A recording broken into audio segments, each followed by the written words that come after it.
Good morning, good afternoon, everybody. I'm Benedict Walter from the Secretariat of the Network for Improving Quality of Care for Maternal, Newborn and Child Health.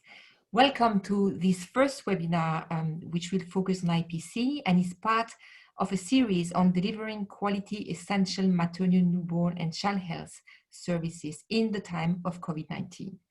The series is co-hosted by the Network for Improving Quality of Care for Maternal, Newborn and Child Health and the Quality of Care subgroup of the Child Health Task Force with the support of UNICEF and the WHO. We will have about half an hour of presentation by two speakers, followed by half an hour of Q&As.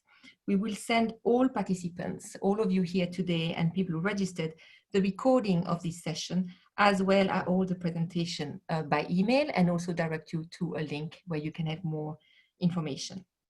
A few house rules for today. You are all muted on entry and your videos are off. Please appreciate that we need to do this so that the speakers can actually present without interruption. However, we would really like to engage you in a conversation with our experts today. Please type your question in the chat box that you should be able to see in the bottom right corner of your screen. So while the presenters are presenting, please type your question and we will read them out to the speaker at the end, and they have half an hour to answer you. If you get a chance, you can also please add to your name in the participants list, add the country where you are based and the organization that you represent. That will help us know who we are engaging with today. Please, when you type your answer or your question for the panelists, help us tell us who you're directing your question to and send them to all panelists and attendees. I'm now handing over to Dr. Anne Detjen, a health specialist at UNICEF, who is one of the facilitators into this session and will run you through the proceedings. Anne, over to you. Good morning, good afternoon, good evening, everyone. On behalf of the Network for Quality of Care and the Child Health Task Force, I welcome you to this first in our new webinar series on quality essential maternal, newborn and child health services during COVID-19. You have all experienced or heard about the disruptions that many countries are facing right now in access to and delivery of routine healthcare across the world. This webinar series will highlight the need for and opportunities to maintain and strengthen maternal, newborn, and pediatric quality of care.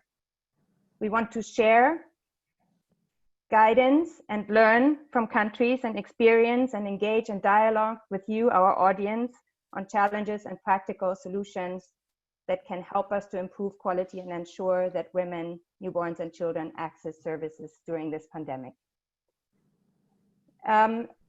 The potential impact of disruptions in access and services was modeled recently by the Johns Hopkins group using the list modeling approach for 118 low and middle income countries. They modeled or inputted different disruptions in service delivery as well as access to service and the impact of increased food insecurity on increased rates of wasting. In the worst case scenario, there would be an access or increase of 44.7% in under 5 deaths and 38.6% increase in maternal deaths per month if services are disrupted at a very severe level over at least 12 months of time. So this highlights the importance of ensuring routine care continues, and I'm passing it on to my colleague Blurta Maliki from WHO, who is the lead of the Secretariat for the Quality of Care Network. Next slide, Anna. Thank you very much. We decided to focus on quality of care, not only because quality of care is important during COVID, but because quality of care matters. Before COVID, all of us witnessed improvements in relation to maternal, newborn, and child health that we had not witnessed it for many years and for the last decade. Now with the COVID and the decrease in utilization of services by users, we see that we do have the risks of going back into our results.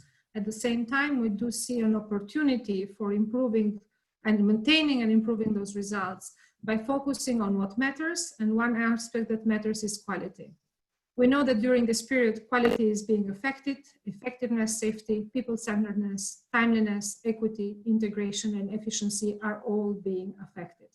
And we know that those dimensions are very important for service delivery, especially for maternal, newborn, and child health. Next slide. For maternal, newborn, and child health, the quality of care is at the heart of the service delivery. We look at the quality of care from both sides, from the provision of care, so what we are providing and how we are providing, and the experience of care, what patients, users, communities are receiving. If we are able to provide full quality care during COVID and even post-COVID, we believe that we will be able not only to pass this difficult moment, but also to build systems that are resilient and can resist to other epidemics or stresses as the one that we are passing together globally. It is important to say that in this small framework, under provision of care, there are a number of dimensions, starting from clinical care and the ways in which that clinical care is delivered, then the link to that clinical care with the experience of care, what we users and patients need, how they need it, and in this moment that communication is so important, under the health systems building blocks, meaning what the health system is providing. In today's webinar, we will focus on that aspect of provision of care, and especially the IPC, infection prevention and control. Next slide, please. So this is the agenda for today's discussion. We are 4 facilitators, Dr. Anne Detjen from UNICEF, Dr. Pavani Ram from USAID, and Dr. Ted Bab Heilberg from UNICEF.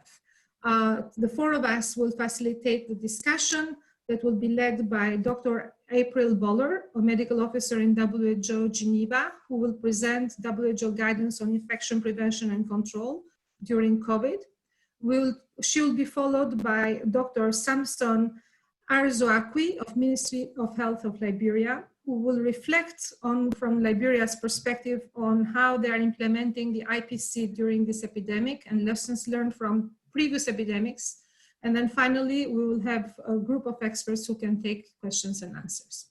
So with this, I hand over to Dr. April Boller to walk us through her presentation on IPC.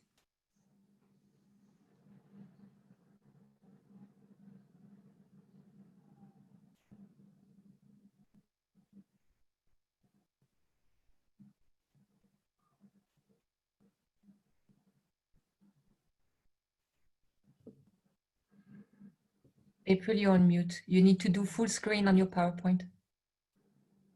Can you hear me now? Yes. Okay, great. So thank you so much to everybody. My name is April Boller, and I work here at WHO in Geneva. And I'm the focal person for IPC within the Health Emergency Program. So it's a great pleasure to be here with all of you, and also to see Dr. Samson Arzoakwi. From a long time ago, we know each other. So thank you for this opportunity.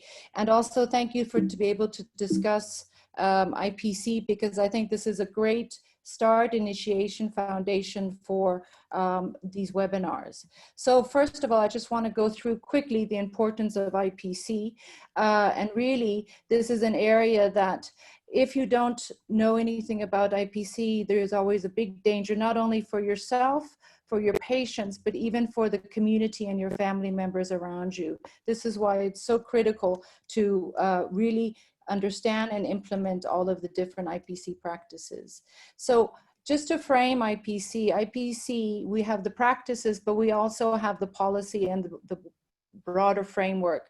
And here you can see, and this is, you can access this on the WHO website, these are the core components. So whenever any country is going to implement a program for IPC, there are 8 different core components. Now these are critical not only for peace times, but for war times, as one says, and particularly in outbreak settings, because if these are implemented during the peace times when there are outbreaks, it means that the essential services can continue, as was mentioned earlier by Berta, that there are issues with continuing the essential health services if we don't have all of these core components. So this is an advocacy really to all of you at your country levels to look at these core components and implement them. And they include a wide spectrum of different key considerations. One of them is around having guidelines for IPC. Another one is having IPC focal persons and having training, amongst other things. So to really go down to what are the essential key practices, these are what we call the standard precautions, and these should be used by all healthcare workers in health facilities at all times with any types of patients. And they are basically 8 core components, which many of you will know will already be aware of. So this has to do with hand hygiene, your respiratory etiquette, use of personal protective equipment according to risk assessment, the practice of safe injection, cleaning and disinfection of patient equipment, also of the environment, managing of waste, and also of linen. We're going to go into some of these, which are relevant for today's discussion, just in a bit more detail. So hand hygiene is the core and one of probably the most important of the standard precautions as a standalone. And obviously by doing proper hand hygiene, it is a way to prevent the transmission of any types of disease. And critically, if it's not done, it is a way to cross-contaminate. Respiratory hygiene, many of you have heard of, and this is really about ways to reduce the spread of microorganisms within the environment. And these are particularly when there are infections that are caused through the respiratory mode. So how does one do this? They are the critical, very basic but very important different procedures, and one of them is around covering your nose and your mouth when sneezing or coughing, either with a tissue or with your sleeve if there's no tissue around, performing hand hygiene afterwards with alcohol-based hand rub or soap and water, staying away from others, particularly for health workers, to avoid coming to work if they are ill, avoid any touching, for example, kissing or shaking hands when ill, or any contact with anyone who has symptoms. And specifically, if someone does have symptoms, to basically wear a medical mask. What are the PPE items? These are here, and you will know many of these. We just want to highlight all of them. I think of particular importance here is that the respirators, these are not the same thing as a mask. They are used specifically when there's aerosol generating procedures. So they are a different PPE item than the medical face mask.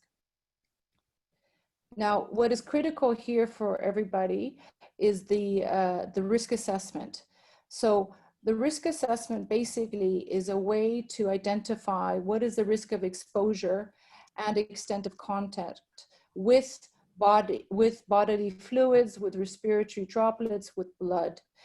And once this risk assessment has been done, so this should be done by the health worker when they are in front of a patient.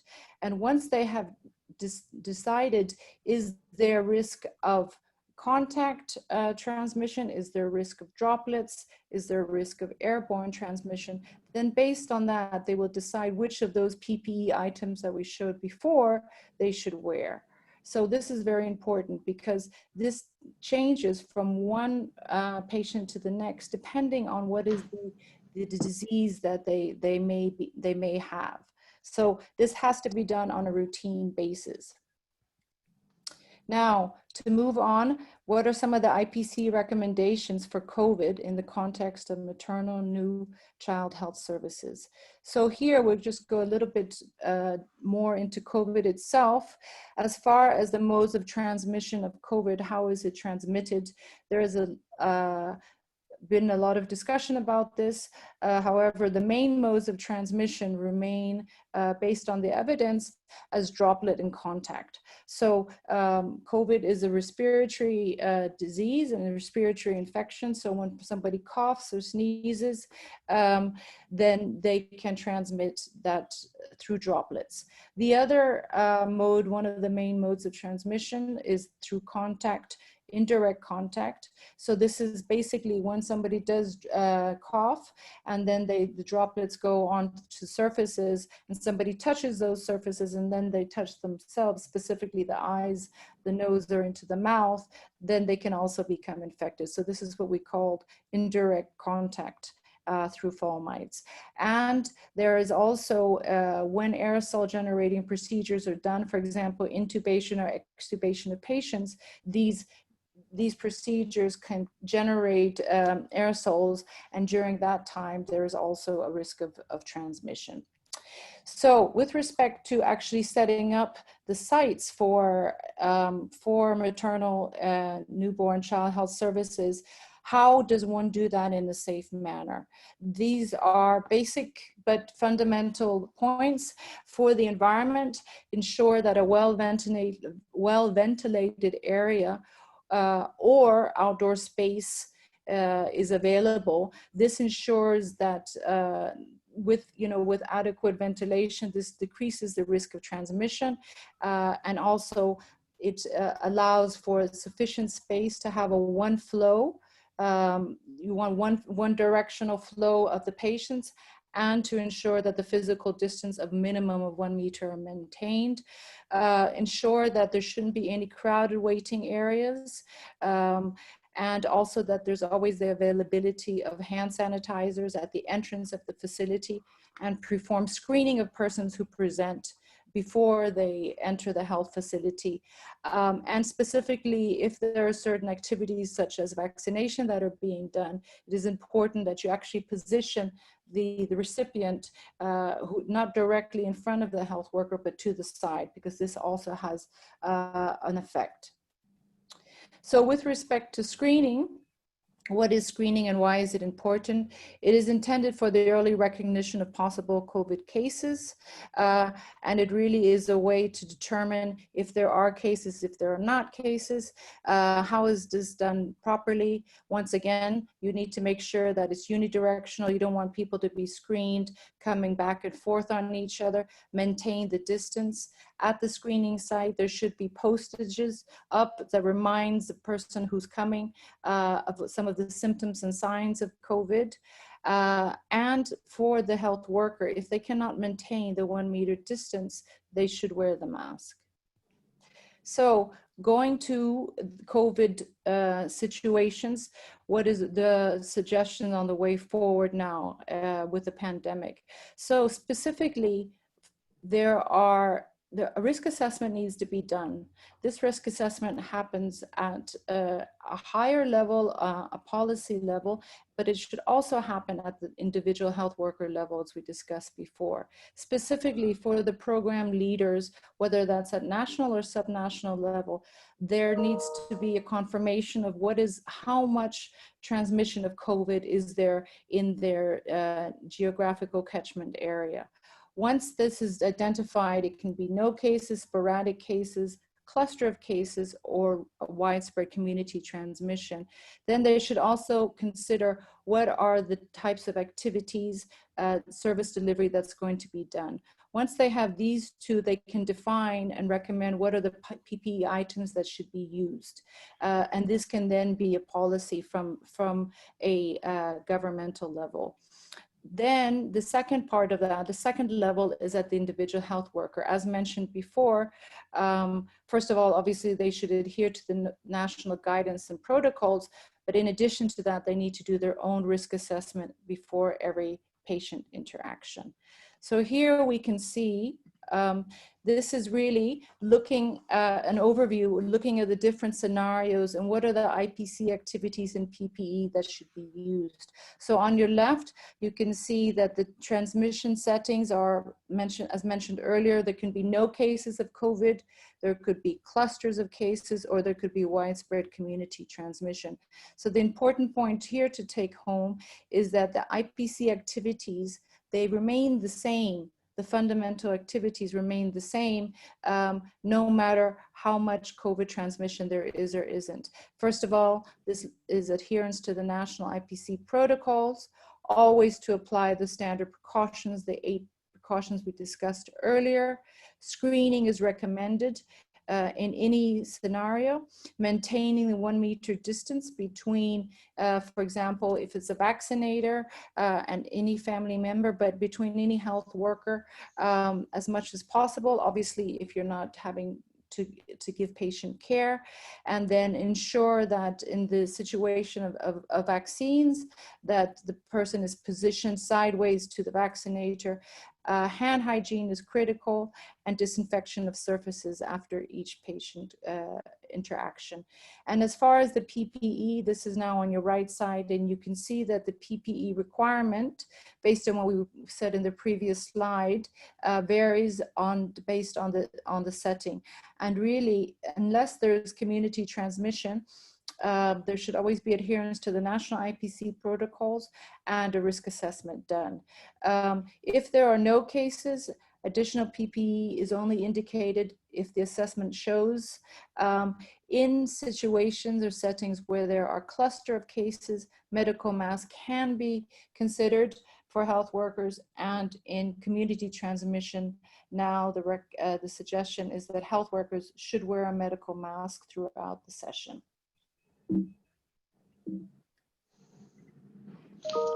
This was in the healthcare setting. So what happens in the community?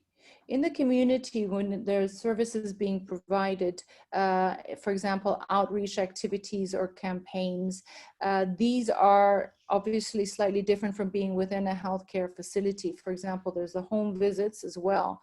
So for home visits, you can see here on the left, it's, for example, if there's antenatal, postnatal care, if feasible, conduct the home visit outside in a well-ventilated space and maintain the distance of 1 meter. Always perform your hand hygiene. If there is going to be direct contact with somebody and you can't maintain the distance, then the medical mask can be used. Gloves should only be worn if there's expected to have blood, bodily fluids, or broken skin. So these are for home visits. Here, we also have two other scenarios where there's the campaigns and you're not having any direct contact. I think the important thing to emphasize here is that if there's no direct contact and you maintain the distance, then there is not a need for the PPE. However, when there is direct contact and there is widespread transmission of COVID, you would wear the medical mask. And finally, what do you do if you're doing a home visit and you see a sick child? So this is something that's very relevant. In this case, PPE depends on the outcome of the screening. If the patient is not suspected to be a COVID, you would wear the medical mask and gloves, for example, if you're doing a rapid diagnostic malaria test. If, however, the patient is suspected to be COVID, then you would wear the full PPE. So this is a lot to digest, but it's just to show that there are nuances. However, having said that, one of the fundamental things is to maintain the physical distance as much as possible when there is interaction, unless you obviously need to give care to the patient. That the full PPE is only really required when you have suspect or confirmed cases of COVID. Once again, this slide is looking at the use of PPE. The most important thing as a single action is the hand hygiene. And once again, as we mentioned earlier, in areas where there's widespread community transmission, the health worker would wear the medical mask. The other items depend on what the risk is. Eye protection if there's risk of splashes, gloves and gowns if you're going to be contact with anybody. So here, just once again, PPE, if you are actually seeing a suspect or a confirmed case of COVID, you do need to wear the gowns, eye protections, medical mask, and gloves. So if you're going to go on a campaign, and what are the items that you should take with you? So this is the recommended IPC kit for any outreach or campaigns. And this kit should contain alcohol-based hand rub, the medical mask, the eye protection, the gloves, the gowns, and importantly, a garbage bag to put these used items afterwards.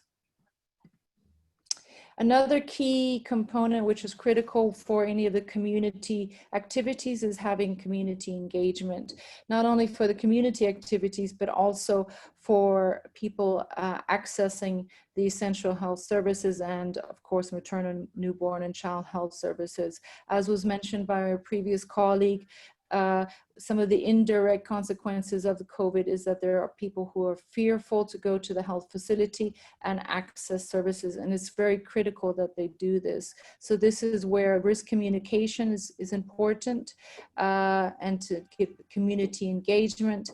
For this, it's important to engage the community leaders and also community mobilizers and train them on IPC measures so that they can advocate for the IPC within the community, and also be a way to increase the confidence of the community to come and access these essential services.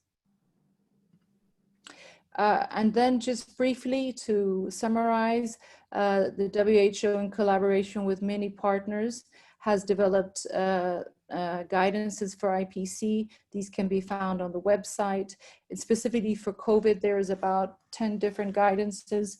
And maybe what's relevant to the group here is around the IPC considerations within the health facility, the different types of PPE to wear. And then, of course, just recently, last week, there was an update on the use of masks. And here we just have a very brief summary of what the updates are. And the take-home messages is that the medical mask, as you can see here, in areas where there is widespread community transmission, all health workers who are within clinical areas, whether they're seeing COVID patients or not, should wear a medical mask. The other people that should wear a medical mask is anybody who actually has symptoms suggestive of COVID. And importantly, something new is people who are age 60 or over or have comorbidities. They should also wear a medical mask as a prevention. In addition, now there is also some guidance for governments with respect to the non-medical mask, which is known as a fabric mask or face cloth by many.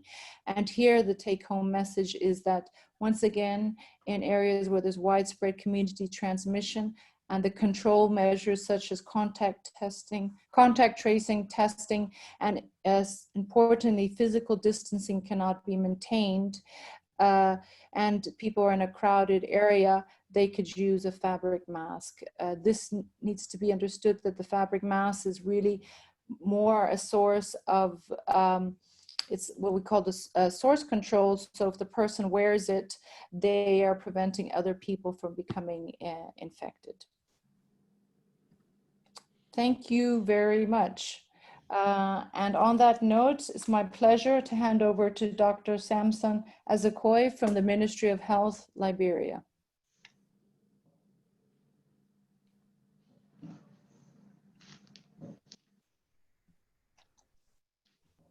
Thank you so much. It's good to hear from you, Dr. Bala. My name is Samson Azakoy. I am a medical doctor by profession with specialty in public health. I've worked with the Ministry of Health in several capacities as a county health officer and assistant minister for preventive services. And currently I serve as the head of the IPC pillar on the national response to COVID-19. Let me begin by my presentation by reminding you all that a few years back in 2014, Liberia was among several West African countries that suffered massive devastation as a result of the Ebola outbreak. Before then, this country had undergone 14 years of civil unrest with massive infrastructural damages, massive infrastructural ramifications, brain drain. And so the Ebola crisis exacerbated what was already devastated by the many years of civil conflict. During that crisis, a lot was not known about EVD.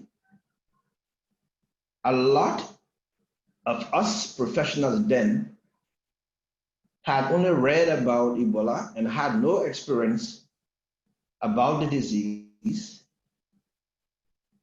There were, of course, a lot of apprehension among health workers, fear as well. This led to massive community resistance, lot of myth about the disease, denial, and this permeated our health system, which was very, very, very weak. But a lot of us didn't know that our health system was as weak as it was until Ebola came in and gave us the true picture of the kind of health system we were running. So Ebola was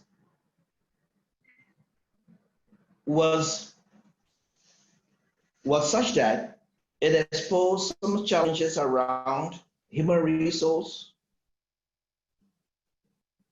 challenges around infrastructure, challenges around the availability of supplies, including supply chain systems,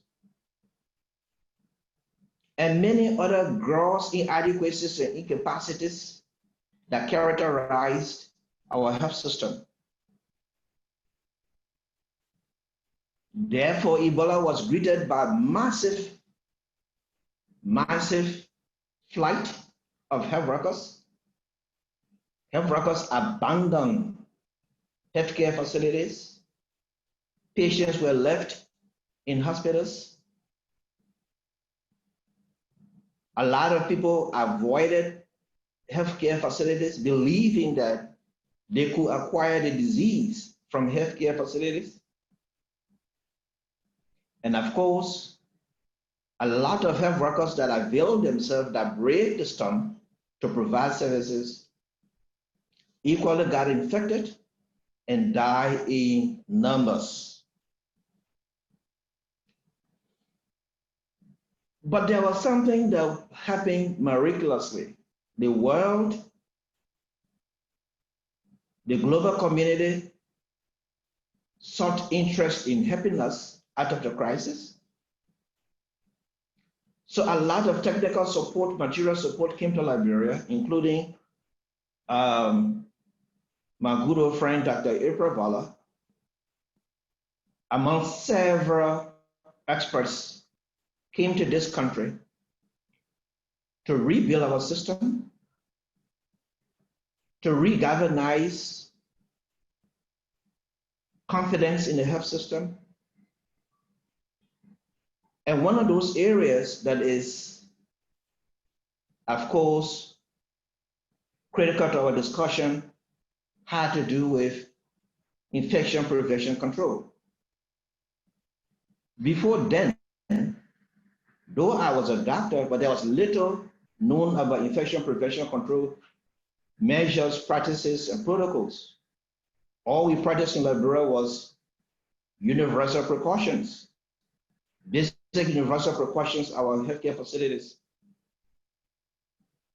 But with the coming in of these experts around the world, from around the world, they did not only expose us to infection prevention protocols and measures, they help us to institute infection prevention as a cardinal component of healthcare services, prepared guidelines, SOPs, and many other very important and essential guardian documents. A lot was also done to modify our infrastructure to conform to the challenges that were being posed by the outbreak then, some of which include screening facilities that we call triage, locally we call triage facilities, at the entrances of our healthcare facilities, the provision of hand washing stations, and of course the need to have wash services, that's water and sanitation, hygiene and sanitation facilities at our facilities. And it went on and on. And that gradually developed into the communities regaining confidence in the healthcare facilities, and of course the health workers themselves regalvanizing confidence in themselves and the services that they were providing, and we gradually move on. But I must admit, a lot of what that was lost during the Ebola had not been overcome completely. Weaknesses were still evident in most of our services that we provided. But what was critical from the Ebola outbreak, we learned a lot of lessons. A lot was learned, a lot of exposure to things that we didn't know, a lot of knowledge sharing from foreign experts. And that became the foundation on which we stood, and we continue to run our current health system. So with the emergence of the COVID, though the biology of the two viruses may not be the same, transmission may not be very identical, but the impact, the ramification, the challenges are very similar. And so we were quick to use the lessons that we learned from the Ebola crisis to begin our response. For example, we have already learned how to screen. We have already learned the importance of having screening facilities. We have already learned the importance of having hand washing stations.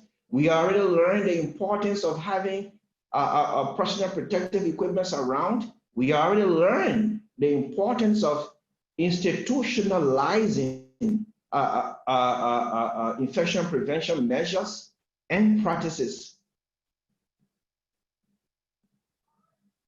Though with time, a lot of what was put into place from the Ebola outbreak was gradually fading away, but this was quickly rekindled by the current COVID outbreak. So what is it that we have done? Learning from the Ebola experience. All we have done in several folds: one, to review the RPC guidelines and protocols that were used in the Ebola crisis and contextualize those documents to fit in the current COVID crisis. We also use the Ebola experience to quickly put into place the infrastructural modifications that are required to respond adequately to an outbreak of this kind. Revisiting our triages, putting the requisite facilities in there for temperature, for example, for temperature screening, hand washing, isolation facilities, referral facilities.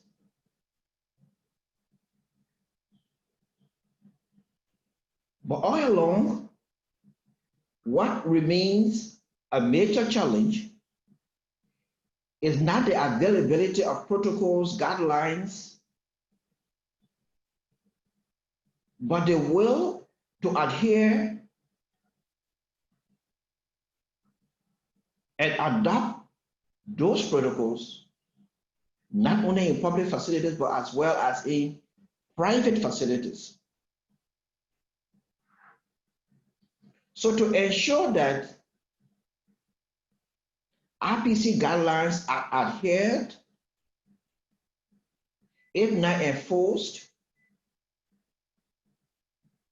series of trainings were conducted. In fact, in two phases. One phase was a trainer of trainers,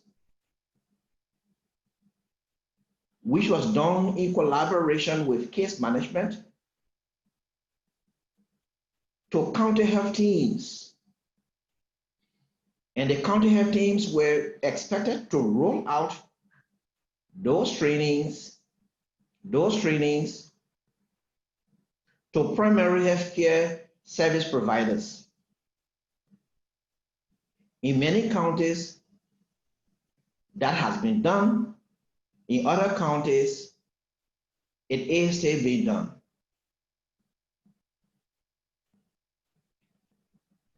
Another thing that we were very quick in doing was to identify middle-level healthcare workers who were very active during the Ebola crisis, who gained a lot of experience and skills from the Ebola crisis, gave them an orientation around the current disease, retrained them, and deployed them at 11 major hospitals in Monrovia. Monrovia is the capital of Liberia, where the epicenter is currently. A defined term of reference was assigned these nurses that we term RPC monitors. And that term of reference is basically to have them placed in the hospitals at during all of the shifts, permeating the walls of the hospital, ensuring that all of the RPC protocols and standards are in place, RPC supplies are in place, ensuring adherence, and enforcing the practices at all of the assigned hospitals. Currently, that has been one of our major success stories, since in fact, adherence and compliance has always been a major challenge.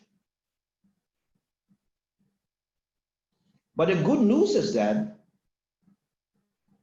unlike the Ebola crisis, where both health workers and those who want to seek care could no longer want to go to the facilities,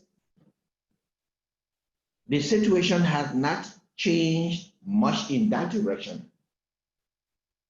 Healthcare is still being provided.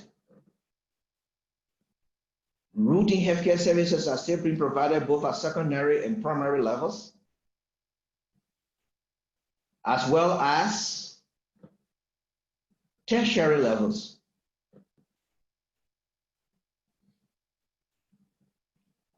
And so these practices that we have put into place have not only rekindled confidence in healthcare, but it has assured them of their safety as they provide services to those who are seeking healthcare. And so maternal services continue at all our primary healthcare facilities, as well as the secondary and tertiary facilities. And those who are providing care are reminded, are made to adhere to RPC standards and protocols by our RPC monitors. And those who are seeking care do so abiding by the very RPC standards and protocols that have been instituted and enforced by our RPC monitors. And so things haven't changed much. Are there challenges? Of course, there are challenges. In the midst of all of what I have said, there remain challenges, and there are still challenges. And some of these challenges range from the availability of basic RPC supplies in adequate amount at all times and at all levels. Thank you. Dr. In some cases, yes. Dr. Sampson, thank you very much. There's a lot of information there. We need to allow some time for the question because they're coming very fast in the Q&A. And otherwise, people will not have the time to ask any of these questions and get an answer. So can you wrap up in the next minute? Is that possible? Yes, please. Thank you. And so to wrap up, in some cases, the supplies are available, but because of the geographical challenges that we have, the last mile distribution becomes another major challenge. And then, of course, the poor level of motivation of our healthcare providers have always fueled atresia at all of the tiers, and therefore the need to always train and retrain and mentor has become more or less a routine. So thank you for listening to me. Thank you very much, Dr. Sampson. Thank you very much for that. We are going to quickly go to the question and answers. And there is a lot of questions that are already in the chat box that we're trying to organize. So let me read out a few, and you will see that some of the panelists have answered a recurrent question or one already in the chat box. So please look at that as well. A lot of questions for Dr. April Baller on the use of PPE. The first one is how do we minimize the COVID transmission within the health facility from health workers who are actually using PPE? So thank you. The question is how to minimize the transmission risk between health workers. Is that right? I just want to make sure I got it. Yes, I think yeah, so. So that's so thank you for the good question. I think that the same principles we spoke of earlier apply. So first of all, this is very important because there is the transmission that has happened within health facilities seems to be between health workers, but not always in the clinical care settings. Some of the kind of anecdotal information that's coming is that it's, at least in the beginning of this pandemic, when people weren't as aware, is around health workers, for example, going and having their lunch, or in the staff, you know, changing rooms. So basically being quite close together, not maintaining that physical distance. So So the key message here is that any health worker or any person within a health facility or outside should maintain the physical distance no matter who they are in contact with. That's the first thing. The other thing is that, of course, now with the updated guidance on the use of mask, the health workers, when they are in any clinical setting on any of the wards, they should wear the medical mask throughout their shifts, no matter if they're receiving COVID patients or not. So they also have the use of the PPE. The other important point is, of course, around the hand hygiene, to be continuously washing the hands, because this is a source of transmission. So I think those are some of the fundamental points. Over. Thank you. And a follow-up question to that, also on PPE, is what happens when the service providers have the technical knowledge of what to do in the facility, but actually the PPE is of inadequate quality? Of inadequate quality or availability? Inadequate. Well, if they're inadequate quality, they shouldn't be using them. I think that's the bottom line. There's no how should we say, there can't be any leeway with the quality of the PPE. This is critical. So they have to have the right PPE. If they think it's not, there's a problem with it, they need to take that back to their health managers in the facilities or at a higher level and address that and replace them as soon as possible. Over. And then a question of in which case to use PPE for community health worker, because I may not know in advance whether a patient is suspect of COVID or not. So recommending PPE only for suspected COVID cases may be risky. Yeah, I saw that question, so thank you for that. I think this is once again going back to, I apologize for the amount of information there was in the slide set, but if there's one thing for people to take home, it's the importance of doing the risk assessment. Risk assessment happens in almost every setting that we in our lives, and in particular here, this is why any community health worker or social worker or anybody that is going to have an encounter with with somebody in the community, whether it's a patient or even the family members of a patient, they always should do first their assessment to see what is the risk of this potentially being COVID or something else, and then based on that they have to put on their PPE. And just to clarify, because that was one of the questions somebody was asking, we were saying, oh, but you're saying universal masking, but you're not. So it's to say that in scenarios or in setting where there is widespread community transmission, we are saying that governments could encourage their medical workers to wear the medical mask, but not in scenarios where there are less cases, because the risk of transmission is less. Thank you. Thank you. There was also a question on the infrastructure and the need to reorganize wards, and the guidance you share was useful, but there was a specific one. Sorry, I keep looking for this one. There was a specific one on, I think, labor wards and how to organize a labor ward to take this into account.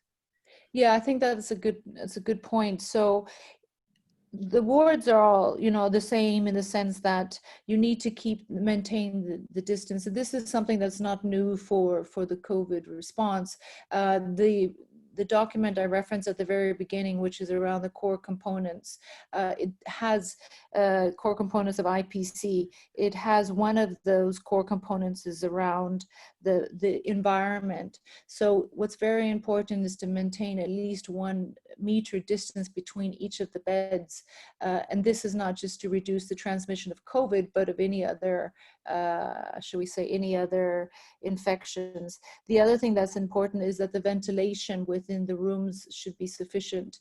And we have a document, I can share that, or WHO has a document where it talks about the different liters per second per patient, because the ventilation is also important. And then the other thing that's critical, particularly in a labor ward where there's a lot of activity, is the element of cleaning and disinfection, because there would be many contaminated surfaces. So it's very important that this is done on a regular basis. And finally, of course, the PPE that the health worker wears as they see the mother. Yes, thank you. There was a number of questions on WASH and IPC, but I see you've answered that. Several of you panelists have answered that in the chat box. And then there was a question about waste disposal as well for PPE equipment. Yeah, so it depends. It depends on the context. It depends on if it's infectious or suspected infectious or not infectious. So waste, if it is from COVID and within the health facility, it's as infectious waste. If it's outside of the facility, for example, there are people now who have mild or moderate symptoms and they may not be treated within a facility. They might be at home, and then there can be a caregiver who's taking care of them. So in that setting, and there was a question on that, I diverged a bit, but there was a question on what do you do if somebody's symptomatic and at home. They should be wearing a medical mask and they should seek care, preferably through telemedicine if it's feasible.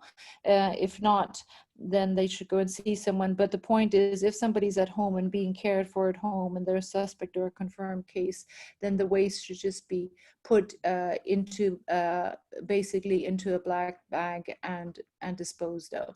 Mm-hmm. And on that question of returning home, what about healthcare workers?